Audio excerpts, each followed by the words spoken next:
Hey everyone, it's Jordan at the Music Zoo, along with Music Zoo owner Tommy Coletti.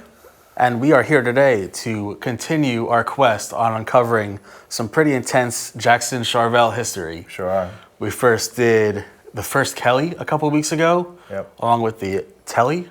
That was intense. And now we have two more guitars to show off to the internet. These are two Pointy Vs that were commissioned by Vic Vergat. That's correct. Tommy, you've been around the block for a while. Have you seen these guitars before? I remember this specific guitar, and I'll tell you where I think it comes from. In the back of there was a Charvel Jackson catalog. It was like a 2-page catalog, and I feel like in the back of that catalog, there was a picture of a guy buffing this guitar or doing the finishing touches on the guitar. Remember what year that was? It had to be 80. The catalog might be like an 83, but I think the picture was probably from like 80 or 81.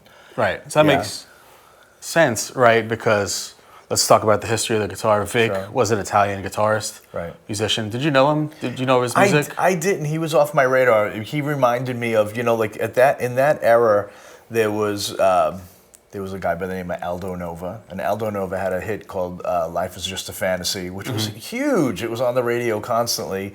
And singer, guitar player, kind of fit the same model. I sometimes wonder when I see Aldo Nova if even John Bon Jovi was like kind of borrowing from that vibe that he had. And if you go back and you watch Aldo Nova from years ago, like it was the same kind of like cool keyboard parts and stuff. Like it reminded me of like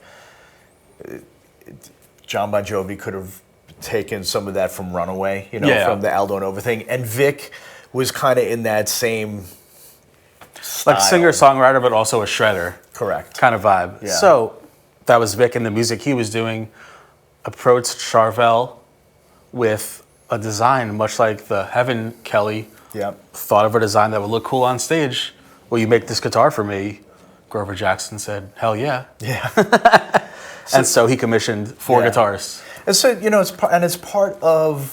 it's part of that scene in California, right? So like that '70s scene in California where everyone had a hot rod, and there were cool paint jobs in the hot rods, and they were doing all sorts of things to modify the cars and or motorcycles. So it was very interesting that culture spilled over into the guitar world. And here you are in Southern California where you go to this custom shop and you're just like, hey, you don't want something off the rack. You don't want a Les Paul or a Stratocaster. No offense to the Les Pauls and Stratocasters, but you want something different. Yeah. And there was definitely a point in that. So as a kid, I started playing the guitar in 1978. And in 1978, like there were catalogs back then. You'd still get catalogs in the mail, and you could flip through and see different guitars. And although Les Pauls and Stratocasters were as cool as they are now, it was the pointy, sharp, BC Rich guitars that were starting to kind of like take hold. Paul Hamer and Joel Danzig did like a bursted version of an Explorer, and Explorers were. It was a cool shape, but at that point, you wanted more. You wanted more flame. You wanted shinier and pointier, and it just seemed like it was the trajectory. And here in Southern California, you're able to get that. So you go to the guitar shop and just like they'll just do whatever you want. And I mean, they did whatever they wanted. I mean, this is a great airbrushed with blue and black lightning graphics. There's a couple of things to note about this guitar that make it really historically relevant. These are the first neck-through guitars. That's correct. That Charvel transitioning to Jackson made. So when we got this guitar, I called Mike Shannon, and Mike said this guitar was probably the first set neck or neck-through guitar that they had ever made. And it took a little thought. They didn't know what to put on the headstock. On the invoice, this is categorized as a Charvel, not a Jackson. And from most of us, never saw a headstock like this either. It's funny that there's no logo on these. No. Now, of course, we'll be doing a run of these guitars in true Music Zoo fashion. Of course. I'm going to use that headstock, and Mike Shannon still has the template for this guitar, so it'll be an exact replica of the guitar. And my plan is to have a Charvel logo on the headstock, not a Jackson logo. It's going to be awesome. because it's kind of, so this guitar predates Randy's guitars by a little bit. So if anything, this was sort of like the template that helped them go like, oh, you want a V, but you want it offset? Yeah, we've done a V before. Right. It's like, how do we get the wings glued onto like the neck through and all that kind of stuff? I'm sure that's probably helped them in their experience for sure. Yeah. And the guitar feels incredible too. So I mean, yeah, we just talked about it before. I was playing a little bit, and it feels like a Jackson. It's got that neck. It's got that the wide shoulder, the shallow depth. Yeah, it plays. It's really slinky. It's a really fun guitar. It plays slinkier than it looks. Yeah. Actually, when I first picked it up, I was like, wow, I can't even believe this. And for some reason, my brain always defaults to humbuckers on a V. So seeing the single coils on a V just makes me even more in. Yeah, I mean, I was listening to some of his music before. It was like some of the pop elements for sure. He probably needed to clean it up. I also think it's cool. There's no blade or anything. It's just a three-way switch to go between it. And there's another piece of hardware on here that's really historically relevant. This is actually one of the very first Floyd Rose tremolo units. Each guitar actually comes with a COA that was typed and signed by Vic before he passed, I believe in the 2010s. I'm not too sure of the year. But he states that he actually bought these tremolo units, I guess, on his own and probably shipped them to the factory to get installed. And I mean, can you tell me about your first experiences with Floyd Rose and maybe these non-fine tuner units? Yeah, I have one on a Charvel of mine. Like, so you're playing the guitar, and like I started right at the time when the first Van Halen record came out, and the idea of keeping a Stratocaster style guitar like in tune was like completely impossible. And I was one of the owners, like it's serial number 1048 was one of my first Charvels, and I still have it. And it came with the standard brass trem. And the guitar constantly went out of tune. I mean, no matter what I did. And I read all the articles with Eddie about like 3-in-1 oil and everything, and nothing worked. At least nothing that I could get to work.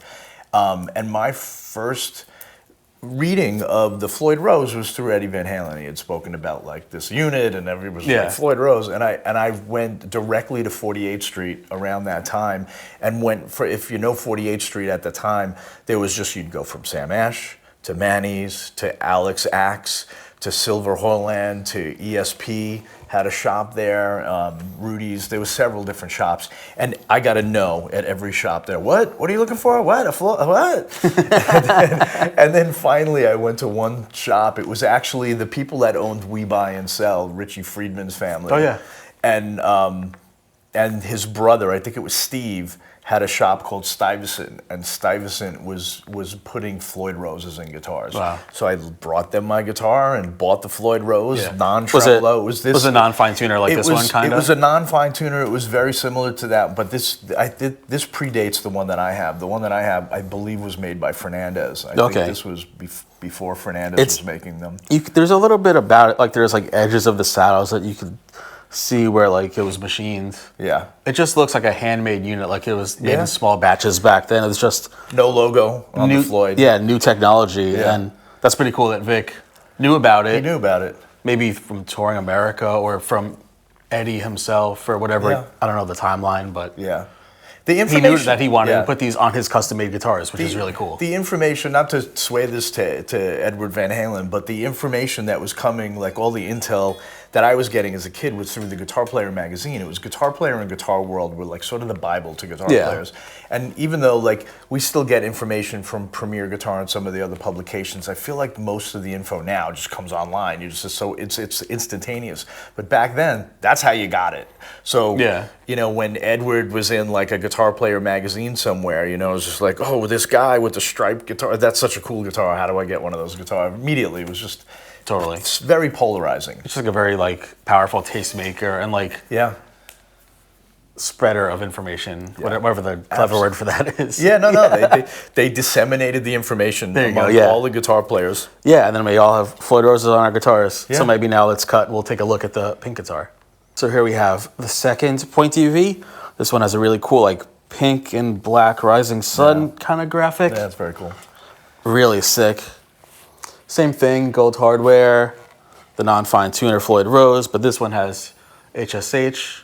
We'll throw in a picture. There's actually a really cool picture of Vic holding all 4 Pointy Vs out, which is really slick. And some other history where these guitars came from. One of them, I believe it was That one, the blue one, was auctioned off for like a kid's benefit in Brazil. Okay. I believe this one was in a Swiss rock and roll cafe for a couple decades, and all of a sudden Vic got them back, sold them to a collector, and now they're here. So it's pretty cool to see like the paperwork trail, because that's important for a lot of this vintage stuff to know where it came from. This is as Charvel Jackson history as you get, folks. You know, like it's so interesting.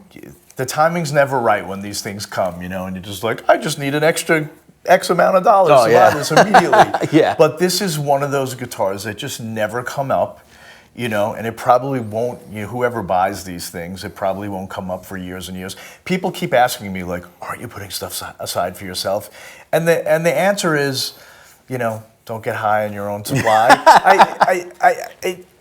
Do you or do you not want your daughter to go to college?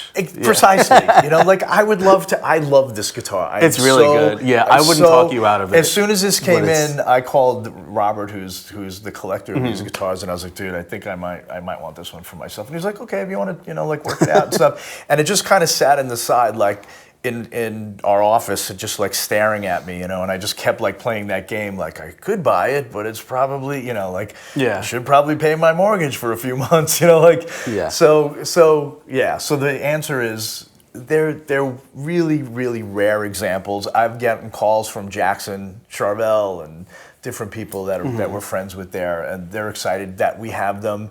Mike Shannon called me because he knew we had them, and he was excited to talk to me about it, you know, like, and so it's like this moment in time where like these cool things that just disappear, they just circulate all of a sudden and they come up. And it's this moment in time, you know? Yeah. There we have it, folks. The very rare, very cool Vic Vergat Pointy V's from Charvel. Like Tommy said, we have a custom shop run coming. Do you know colors yet, or what we're going to do? We have, we know that we're going to build several. We're going to probably make versions close to this, but then we're also going to go into different colors. We've already had people contact us saying, like, hey, if you build this, can I have one in Daphne blue with 2 hums and a Floyd or whatever? So yes. So the answer is yes. Now's the time, if you're watching this and these two don't appeal to you, but the shape is, now's the time to put in your order, and we'll get it in for you. We'll make those Jackson Charvel dreams come true. Yeah. Thanks for watching. Be sure to like and subscribe to our YouTube channel and Instagram at The Music Zoo. We'll see you soon.